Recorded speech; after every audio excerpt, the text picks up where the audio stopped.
பண மதிப்பு நீக்க நடவடிக்கையை கண்டித்து நாட்டின் பல்வேறு பகுதிகளிலும் எதிர்க்கட்சிகள் போராட்டம் நடத்தின. பொதுமக்கள் சந்திக்கும் பிரச்சினைகளுக்கெல்லாம் தீர்வு காண மத்திய அரசு உடனடியாக நடவடிக்கை எடுக்க வேண்டும் என எதிர்க்கட்சிகள் போராட்டத்தில் வலியுறுத்தியுள்ளன.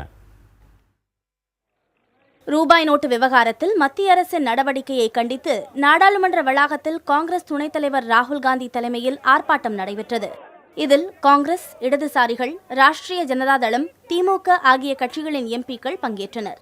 மத்திய அரசுக்கு எதிராக குரல் எழுப்பி வரும் திரிணாமுல் காங்கிரஸ், ஐக்கிய ஜனதா தளம், சமாஜ்வாதி, பகுஜன் சமாஜ், அதிமுக உறுப்பினர்கள் இந்த கூட்டுப் போராட்டத்தில் பங்கேற்கவில்லை. இதேபோல் டெல்லியில் பல்வேறு பகுதிகளில் போராட்டங்கள் நடைபெற்றன. सरकार वो दाम नहीं दे पा रही क्योंकि उनके पास नोट नहीं है। इस वजह से वो मंडी में व्यापारियों को 1541 रुपए की जगह 700-800 के बीच पे पर क्विंटल आज जो है अनाज बेच रहे हैं।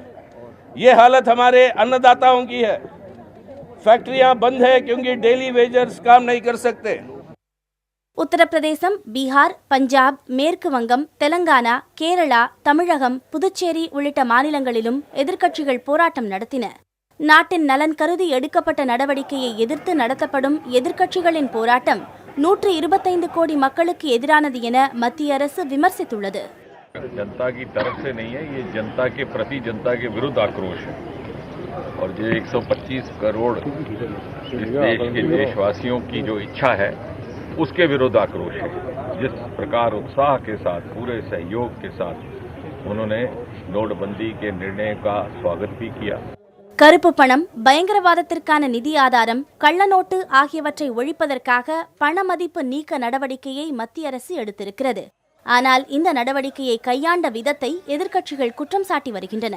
புதிய தலைமுறைக்காக செய்தியாளர் குழு.